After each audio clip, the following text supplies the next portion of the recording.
when you're tinkering on a commodity, it feels like you're squeezing blood from a stone. And so what I tell founders and entrepreneurs and small teams that are using Pietra is our goal is for you to focus on the things that will actually differentiate your company.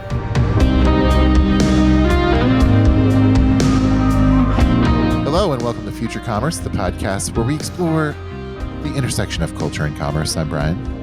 I'm Philip. Pregnant pause, Brian. I like it. Today we are joined by none other than Ro Trivedi. And Ro, I know that you've been sort of paying attention and inside of the e-commerce ecosystem for some time. But as the CEO and founder of Pietra, I know that you are also building the future of commerce. So welcome to the show. Thank you for having me, guys.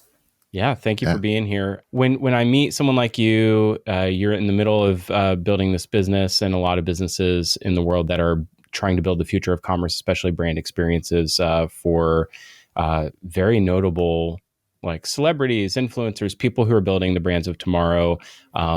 It's always a pleasure because I think you have a different vantage point in the ecosystem than anyone else. Tell us about Pietra. What are you solving? Good question. So Pietra is a modern infrastructure platform that allows you to start and operate your e-commerce business more profitably. And I think this is an interesting thing. I think a lot of people think that what we're building, is something that was born out of the creator economy, or we help influencers or creators launch businesses.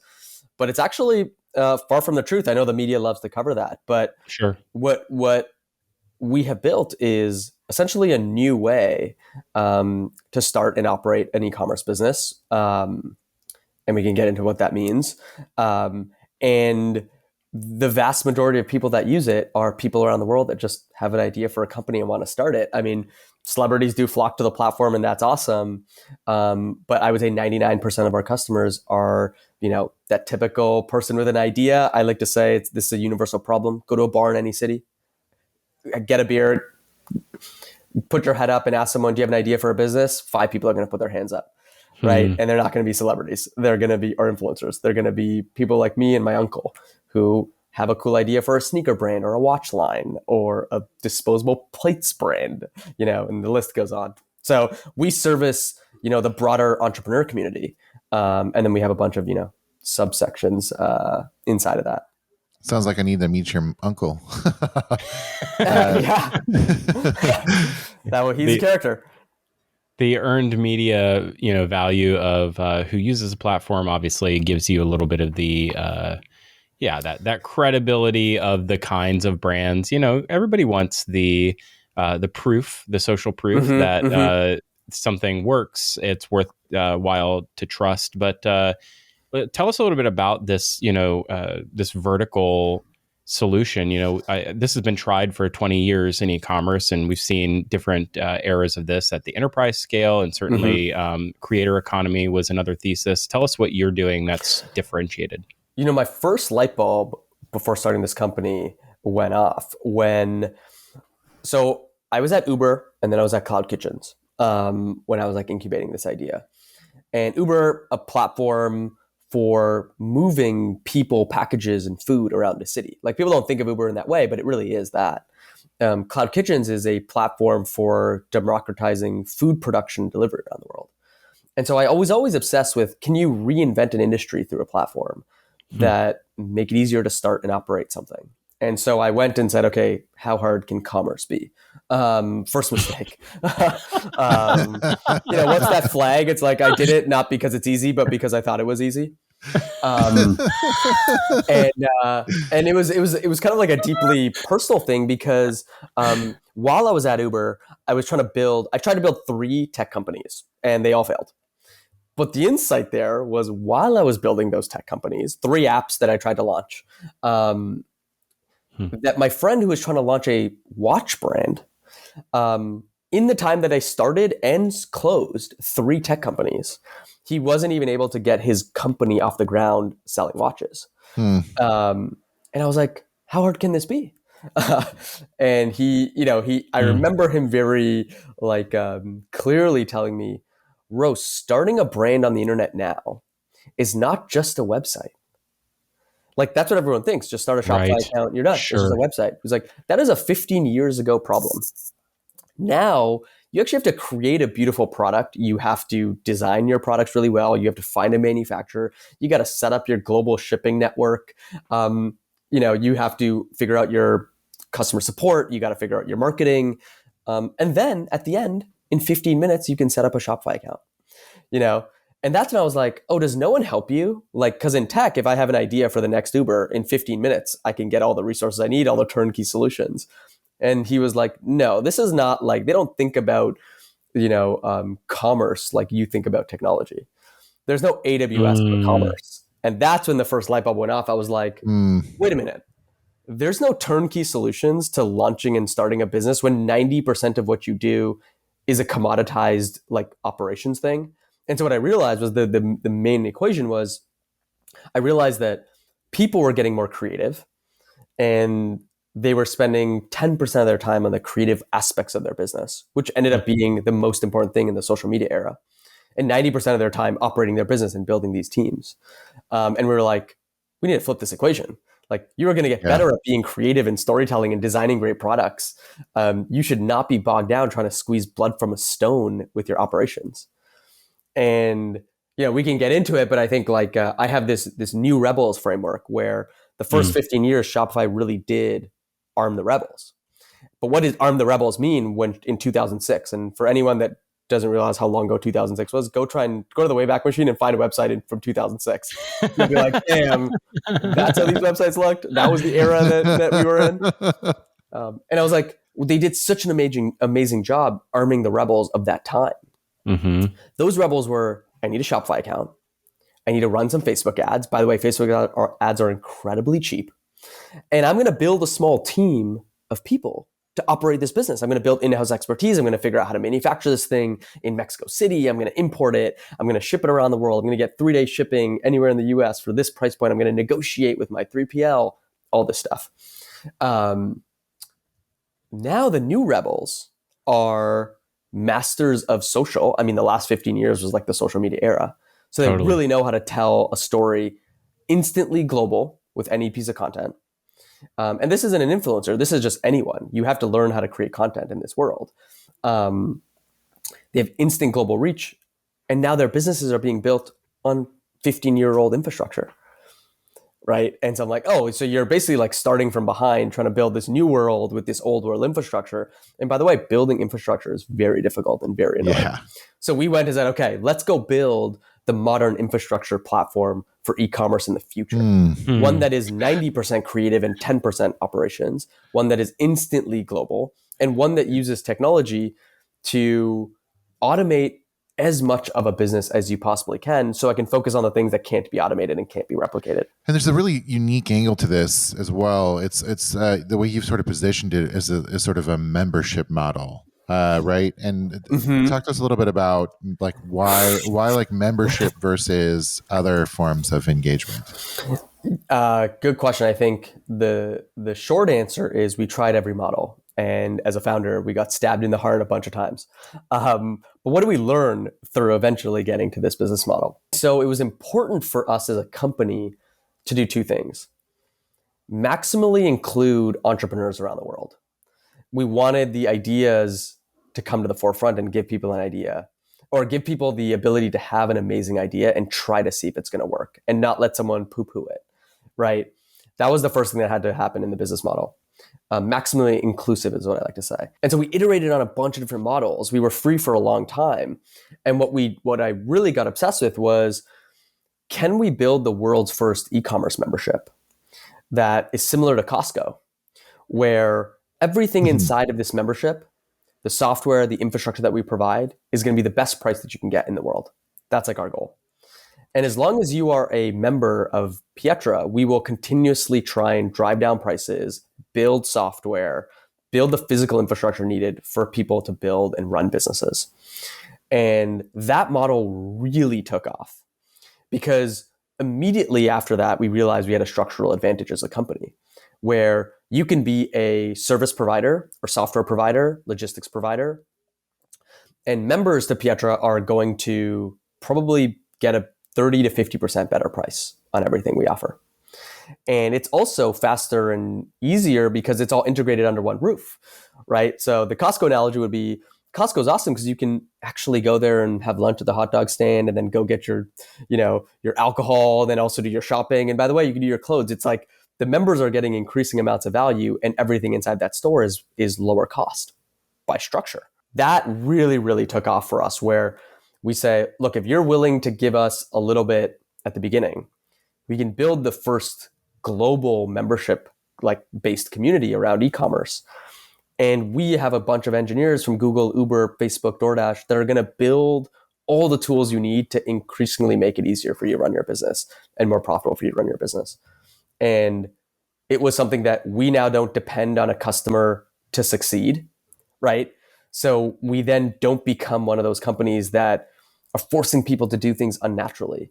We also find ourselves not forcing ourselves to obsess over the mega brands, because while we get a benefit from businesses growing and scaling, and they get a benefit from getting lower costs, we look at it and say, when Seth Rogen's team for Houseplant is building this amazing brand, they're the same person as my best friend who wants to start a business and is pre-product.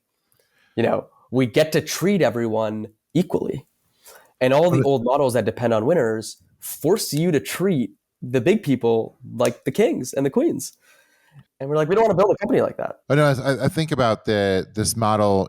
Philip referenced this earlier in the show, but this is a model that's kind of come like in and out, especially the enterprise scale. We've seen some of like the GSI commerce of the world, and obviously, it's not. I don't think it's quite as inclusive as what you're doing. In fact, you're kind of taking over even more of the process. One of the things that one of the reasons why this model has kind of fallen in and out of favor in the past is you're actually handing over some things that some people would consider to be core competencies that you need to have internal to your business in order to be successful, regardless of how technology ebbs and flows, things like that. And so I'm curious, like, in a membership model, particularly, how flexible is? For the listener's sake, if we could define, if you don't mind, what specifically parts of the experience or parts of the operational model that you are opting into when you use Pietra. So is it customer experience? Is it supply chain? Is it fulfillment? Is it, UGC? Like, give me the breakdown of what they're getting in this model, and then we can talk a little bit about the like value of membership and reducing friction and decision fatigue. Right. Totally. So you could think of Pietra as offering software and services that sit underneath your website. And we think of it like a pyramid, where your website is at the top of the pyramid where you sell your product. We offer software and services that, especially for mid-market companies, that start with design and manufacturing tools and sourcing tools. Then a layer on top of that is logistics and fulfillment. So think 3PL services. Then on top of that, we build operational software to run your business, including marketing software. Think things like influencer and affiliate payment software. Think things like website visitor identification, evergreen tools that every business should probably be using. And then we have some services on top of that, which is outsourced customer support, like human-based customer support. And so when you become a member, you get to choose your bundle or choose your membership, usually with different levels of support. And you get access to upfront pricing for those services. And they all connect to any website that you have. Your website could be a TikTok shop account, and you could be primarily selling through that. Could be a Shopify account, could be a Fair account, could be anything you could think of. And so to answer your question directly, when you become a member, you get access to those 4 basic building blocks. So design and manufacturing, logistics and shipping, e-commerce software and marketing software, and then customer support. And Brian, to your point, we made sure to make it a modular platform. So you are not signing up to have to use any of it or all of it. You're signing up to solve a specific problem for your business. And you can be quite comfortable that you're going to get the best price and hopefully the best experience on the service that is most problematic or most helpful to you as a business at any scale. And of course, we build it in such a way where it gets better and cheaper the more you use. like your savings really stack and the systems are all integrated. So if you happen to use 3 pieces of software, they work better together. But you by no means are forced to use all of it, right? You can invite your factories to the platform and just manage your supply chain and manufacturing through the software that we've built in the platform. You could find a new factory. You can just use the fulfillment center if you want to.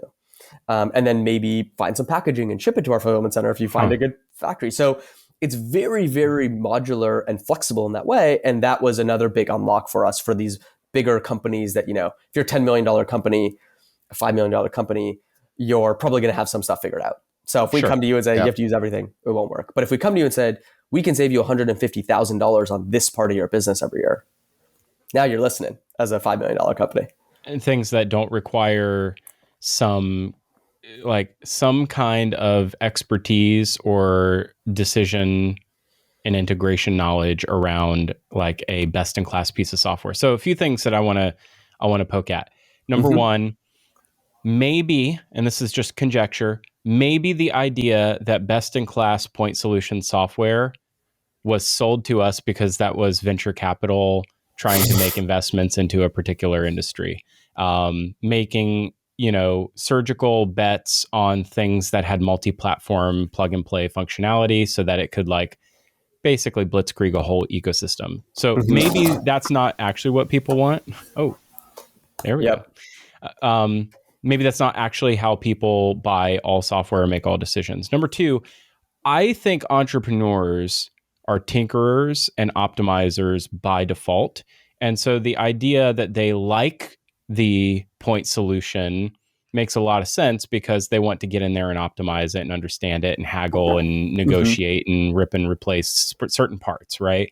So it's kind of a tinkerer, but for a business. So I think both of these things are really interesting. But here's where I think, so some of those are narrative violation, or some of those are like narratives that we've repeated in the industry for a long time, and maybe those are dubious origins. What I think is really remarkable of what you just said is there are things that we don't have brand affinity for, like a supplier or someone we find on WeChat or someone that we source through Alibaba or AliExpress or something, where we're really just looking for the least friction possible to source a manufacturing partner or a supply partner. And that is a garden you have to continually maintain, or it gets it has its own challenges in keeping the maintenance up on it. So that feels a lot more like a democratized Shein, where Shein might be creating things that then customers vote on. This is for the rest of us, where all these manufacturing partners are signed on, all these fulfillment partners are signed on, and now you can just create the business that you wanted. What parts of that do you think are objectionable, or would you push back on? Directionally accurate. I mean, I would say a very similar thing, but I would articulate it as when something has been in market and an industry has matured over time, it has become a commodity. And so if you're tinkering on commoditized infrastructure, what I find is a lot of business owners, and this is not just for e-commerce. I think this spans like my business as well, like in tech. When you're tinkering on a commodity, it feels like you're squeezing blood from a stone. And so what I tell founders and entrepreneurs and small teams that are using Pietra is our goal is for you to focus on the things that will actually differentiate your company, right? And so my favorite thing is like, let's take something like polymailer production, custom polymailers, right? The likelihood that a swimwear brand is differentiating on the quality of their polymailers is low. So what you need is, it's a commodity. What you need is a high quality factory at the best possible price at the lowest possible MOQs that will continuously ship, designed custom polymailers to your 3PL for usage. Then there are companies that are like, packaging will be our differentiator. And what I say to them is, tinker here. This is worth it. Like, your brand will be built on this thing that you've decided. We are not here to remove that from you. What we're here to remove is all the other parts of the business now that you've realized that you want to tinker with this and you're going to set like a line in the sand that our brand is going to be differentiated by this. What are all the other things that aren't that thing that can be automated away, and like you don't have to waste time on, so it doesn't feel like busy work? And that's kind of what I would add to it more than modify, which is don't waste time on the things that don't matter. Well, this Right. makes sense, like why a lot of celebrities would be interested in using you. Maybe get into some of that, like how celebrities have taken advantage of this, because I think there's a lot of things that they would love to like get out there and get done, but a lot of stuff they don't want to have to deal with, and like it's not their core competency as like as a personal brand to take care of those things. Exactly. And I'll actually walk you through the evolution. It's kind of interesting. It's by necessity that creators started using Pietra. Like I would say, now 250,000 accounts have been created around the world. Probably the first 25,000 were like over-indexed on creators, and now it isn't. But why did those first 25,000 people join Pietra? Well, it turns out, again, this is coming back to the new rebels. The new rebels of the world are like revolving around the world, like doing fun things. They don't want to be tied down to a 9 to 5. And so by necessity, they were like, we want to run this business. But by the way, like I'm actually like traveling to Greece next week and I'm going to work as a nomad for 2 months. Mm-hmm. I don't have time to hire someone in Los Angeles and set up an office and set up a team and like interview these 3PLs and like be on WeChat late at night with some factories. Cause like my life just isn't that. So they were forced to adopt solutions that allowed turnkey things to just happen while they were on planes and trains and in automobiles, right?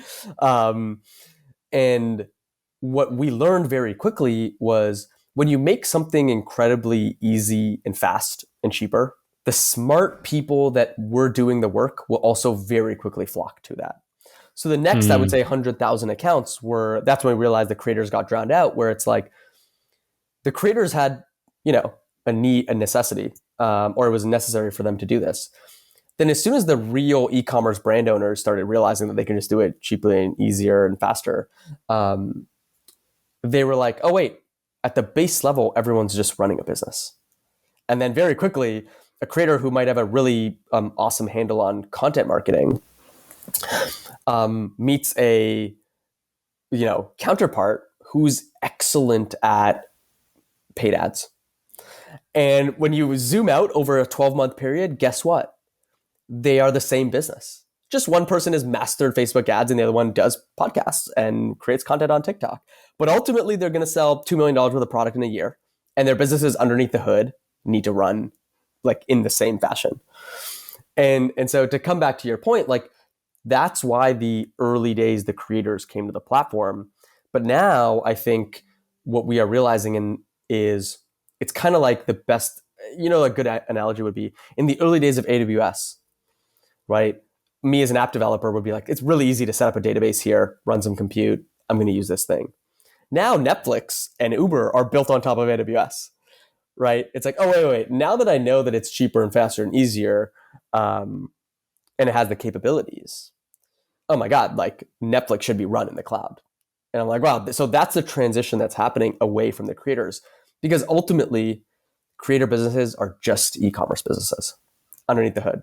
Like forget the launch, whatever, right? 6 months in, their teams are working just as hard as the tinkerers in, Los Angeles or New York that have all the time in the world to tinker. That's totally true. Well, it's an interesting one too, because even those with owned audiences over time see diminishing returns from their initial hype of a launch. Something that's really prescient right now, which won't age very well, I'm sure, after this podcast has been out for a year. But you even see businesses like Tesla are having to now do real advertising and become an advertising and marketing capable business, because the value of the creator will diminish over time as the culture and the society they inhabit move to the next thing. So now for the sustainability of the business, it can no longer just be, Rihanna has a brand. It's Rihanna's brand has to remain relevant in the culture. And that requires a marketing and a commerce nativity that a lot of creators are really, they just have to learn to be retailers.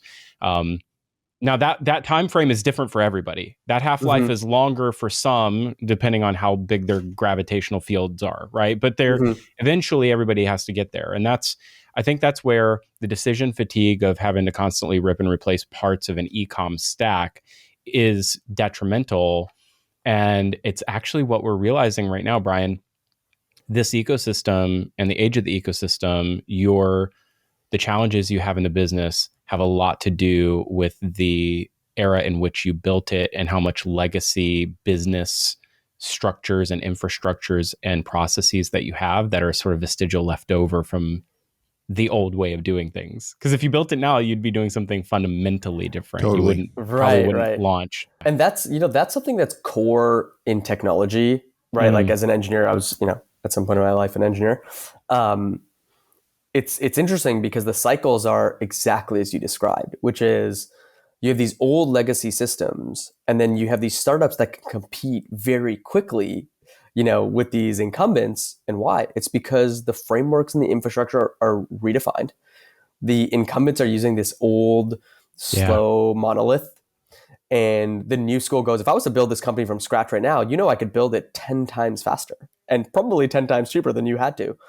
It's just an advantage. And what I say to young founders as well is take advantage of the fact that they're reinventing something that your competitors can't take advantage of. Right. If you were sitting here being like, the next Instagram I'm going to build, the first 3 months is like building the web infrastructure for it, I'd be like, oh boy, you're playing in their game. You should like stand on the shoulder of giants. Sure. Everything that's built should be reinvented, and that's your advantage. So when I tell these young brand owners, you're doing $3-5 million, it's like, your advantage should be that your company looks way different than the person that sold to Unilever 7 years ago. You want Unilever to look at your company and be, wow, you're a supplements brand doing XYZ. You look 10 times leaner, 10 times smarter, 10 times technologically advanced than the old people that we used to talk to. That is a great, I would say, acquisition conversation to have. Which is crazy because, like, when we say old people, we mean people from like 5 years ago, right? Yeah, the cycle is like flying now, and that's another reason. Canceled. Yeah, I'm gonna get canceled, guys. I don't mean it like that, but you get the point. No. I mean, my point is, like, things are moving so fast now, and actually, that's another reason why a membership model makes a lot of sense, because you have the ability to be assessing what's happening, what's changing, like, and give people the opportunity to make a change and have options, and to move through technology a little bit more seamlessly, because that's a really, really hard problem for people, let alone to get it all set up and be on the most modern stack. Like, what if you've got a 5-year, 10-year, 50-year time horizon on an exit from your business? Like, it takes so much work to just be up to date on what's good.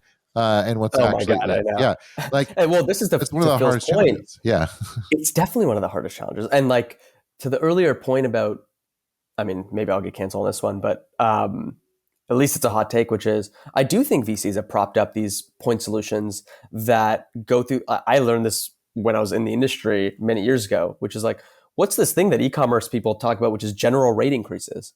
I was like, wait, so just like every year your costs go up, you don't become that much more efficient. But I was listening to a comedian and he was saying, like, it's like when your landlord goes, rent it went up by 10% each year. And you're like, dude, I don't get better by 10% each year, and my salary doesn't go up automatically by 10% each year. You are putting me under the gun here to get 10% more income. Like, that's hard, right? And I think, like, we just had this golden age of e-commerce and SaaS tools and VC from 2010 to 2020, where a single point solution can have gotten significant market share, made tens of millions of dollars. Customers had no other place to go. And so every year when you get a increase in price because your customer list went up, people go, what is this? And remember, the secret kind of thing that no one talks about, especially from a VC-backed company, is the innovation also slowed. Like, there just wasn't that much more efficiency that people were giving in year 6, 7, 8 of your single point SaaS solution.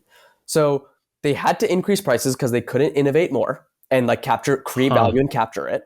That's like my thesis. I think a lot of this with founders. You didn't create enough value to capture 30% of it. So now what's the only thing you do? Increase prices by 30%. Or do some kind of BS like, because you're bigger, we can extract more money from you. I'm like, what business wants to hear, because I'm successful, you make more money off me, right? Not many business owners that I see. So the create value, capture value equation got hit. And this happens in most mature markets where like you can't reinvent that quickly year over year unless you're in the top 1% of companies. And so everyone got used to general rate increases. And it's like, and the VCs are like, you definitely need 60% margins, 80% margins, 90% margins. You need more revenue every month forever. And that created, I think, just an ecosystem that was a bubble. And so when we looked at it, we think of ourselves as these outsiders. People are like, why are you helping these small businesses? Why are you like undercutting on price? I'm like, it's like when a VC tells me that me as a founder I'm not allowed to fundraise on 2020 prices, right? It's like, you're just like indoctrinated into the wrong time. That is not normal. This is normal. This is normal. It's called profit. Figure out how to make it, raise money, right? Similarly, I say to these people, we're not competitive with these other products. We're just realizing you should not be paying $500 a month to automate your returns and exchanges. Guess what? It should come free with your 3PL. We'll build the software. It's not that hard. It's a commodity. Like, we literally give it away for free, right, to our members. And we're not trying to fight the game. We're not trying to convince you that it's worth 200 or 100. We're like, this is not something that people should be paying thousands of dollars for. And I think that's a tough pill to swallow from VCs, because they want that SaaS company to just continue to grow and have 80% margins and never stop growing. And I'm like, we're the new kids in town, and we're just going to look at those and say, business owners don't want to pay for this. They don't want the price for this to go up every year for 10 years. Let's just go build the right thing for them. And that's kind of, where a lot of our friction comes in for us. Something that we could save or hold over for another time, because I'd love to have you back, Ro. I think this is like the brilliant conversation in the abstract of where we are in the S curve of the industry at the moment, is that we had a lot of rapid innovation for a very long time that was spurred by individual point solution S curves that had their own innovation. Then we had a computing revolution where on-prem moved to cloud services, and then cloud services moved from monoliths to microservices. And so you had this like constant need to stay ahead. Now we're at the end of the S curve where there's pretty much no innovation in user experience, deployment, software authorship. Like all these things have pretty much flattened off. So now we're highly experimental with new channels, because those new channels are ill-defined. We don't have best practices. They feel like they're arbitrage opportunities. So maybe the infrastructure part of the business is a new S curve of the point solution itself, and the suite of solutions, platform-based ecosystems, needs to be rethought fundamentally. So with that as the place setting, I've probably led the witness a bit. What do you think the future of commerce is then? Where are we heading? I think it's what we are trying to build. And I have four things that I would say are going to underpin the future of commerce, not like e-commerce, because I think it's going omni-channel, et cetera. Is the first part is this idea of design and bringing concepts to market will need to become extremely quick, much faster than today. I think, on one extreme end, it's like you can't have the seasons that just drop collections. I think the idea of conceiving a product, designing the prototypes, manufacturing it, putting it on a shelf needs to be like in the order of weeks. And there's some companies that will do it in days. So I think the future looks like using the tools, and we have something called the design studio, where we use AI and all the manufacturing data we have, so that you can, for example, type in red crop top cashmere sweater, ombre designs, 3 colors, here are my colors, and it gives you 500 different manufacturable 3D visualizations, right? That takes seconds. So I think the future looks a lot like that. Pull in data from the market, figure out the trends, start designing great products very quickly. Second, I think on the so that's designing products. For making products, I think we are going to leapfrog the generation of I will do the work like a treasure hunt to find the best supplier, find the right factory, Right. negotiate with them. What we're building at Pietra is we have a marketplace, but it's an AI powered marketplace. And I don't mean that as a buzzword. I mean a really cool thing that we're unlocking, which is what if these sales agents can negotiate with 2,000 factories on your behalf immediately and just come back to you with here's the best sample pricing, here's the best options for domestic versus international. I've already negotiated with them your cost per sample and cost per production. Can you just summarize this and give me the 3 best factories that you think across the world I should be working with? And so we have this thing called Night Shift Manager on top of our marketplace where any factory can turn it on. They're trained on all the capabilities of a factory, all of their profile, all their pricing, everything. And when you go to Pietra, 1/3 of all conversations, and you go, hey, factory, can you make this? Will be a sales agent on the other side that's AI trained. That's like, cool, let me get your requirements. Do you want this cotton? Do you want this GSM? Here's the different options. Do you want puff print? No. So I think the world is going to be like Paris Hilton wants to launch a line of fragrances. Like her team can come in and say, find me the best factories that can make these fragrances and actually do the work, do the negotiations for me. So we have that at Pietra, and I think that's going to be a huge unlock for the world, right? There's going to be no more, I need to go on WhatsApp and talk to my factory at 2 a.m. It's going to wake up to a summary email being like, this invoice is ready to go if you want to order 3 samples from 3 different factories and here are the properties. So that's kind of the hard stuff, design and manufacturing. And I think the third one, which is the least sexy, but I think important, is instantly people are going to want to sell on many sales channels. I'm talking, when I say many sales channels, I don't mean like, please set up my TikTok shop and like have my Shopify connected. I mean, after the products get produced, it automatically shows up in a warehouse around the world and is automatically connected to your website and all of your sales channels, your Discord, your TikTok shop, your fair wholesale marketplace, your Flip, like the 3 retailers you want to be on. And that infrastructure that allows that to happen is smart enough to understand that like Discord users are going to be in Latvia. And so it's going to ship from the warehouse that has inventory in, somewhere near Latvia. And I'm not going to obsess over which sales channels are going to be the ones that I have to connect and does my fulfillment center allow for this. It's going to be like, I ordered the sweaters from the factory. I put a deposit down. Give me an email in 3 weeks saying it's ready to ship anywhere in the world. To any nook and cranny, here's the upfront price. We've set it all up for you. It's the best price that you can get for each of these regions. Asia is going to have cash on delivery. US is going to have 2-day shipping. It's all set up for you. And that to me feels like a business of the future, right? When you set up that type of infrastructure, what do you have? You say, I designed it in I got ideas in minutes and it was well informed. I found the best factory and I removed that, skill set from the world. I don't need a head of logistics anymore or a team of 20 people. You probably need one of these people to oversee it. And I can sell to every nook and cranny on earth. What's left? Go focus on the creative. Go tell your story. And people are like, that's a very crazy thing you're trying to build. I'm like, bro, that has been built in Pietra 6 months ago. Like that future, companies today are being built using Pietra, the smart like innovators, where they'll launch a coffee brand, a matcha chocolate brand. It will scale around the world. There's 2 people from their couch. I've never met them. They're in a different part of the world. And you would go to their website and not even know that this is how it's happening. So question for you, is your aspiration to fulfill Sam Altman's idea that there could be the first single person $1 billion company in the world?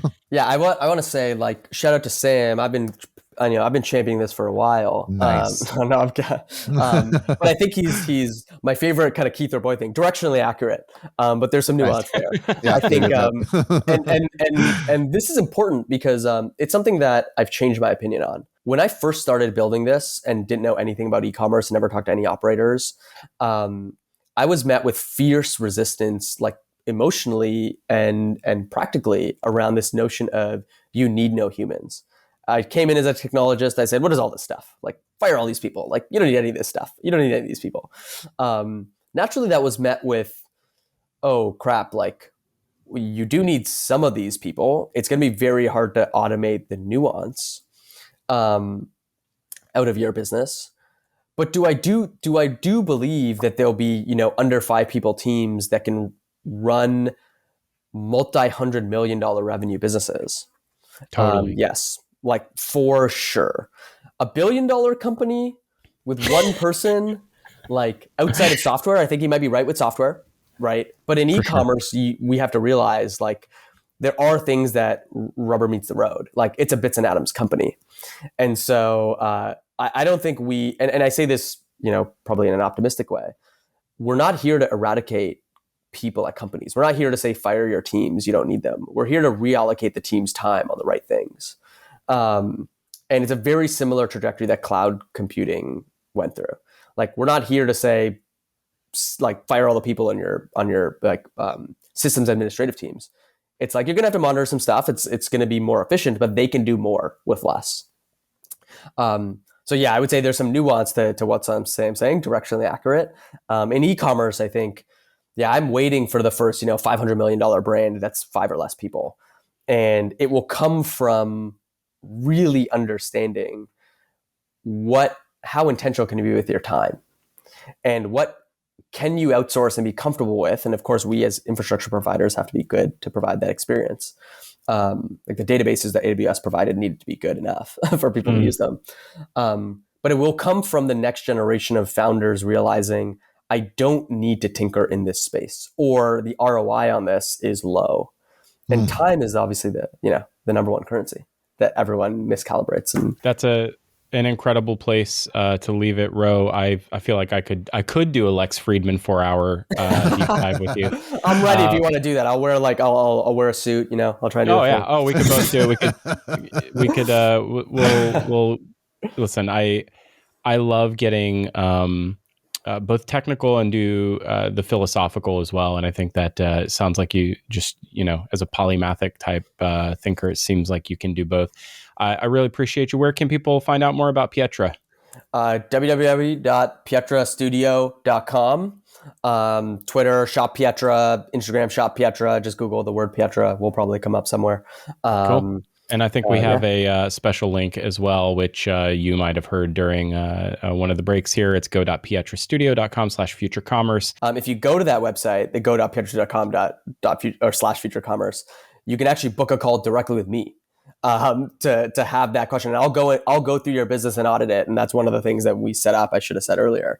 So if you're interested at all in how you can become more profitable and you want to talk legitimately to me, follow that link. I'll fill up my calendar. I basically booked off, the next couple of weeks to do this. So love that. go.pietrastudio.com/futurecommerce. Love to hear from you. Drop us a line at hello@futurecommerce.com. Love when you talk back. And if you have some thoughts about this episode, join our community, futurecommerce.com/plus, where you can speak back. We can get together. We can figure out what the future is together. I think the future of commerce is culture. And I think the culture of the way that we build businesses is about to change because of folks like Ro, who are rethinking it fundamentally from the ground up. Thank you all. And thank you for listening to this episode of Future Commerce. And we'll see you on the other side. Thank you.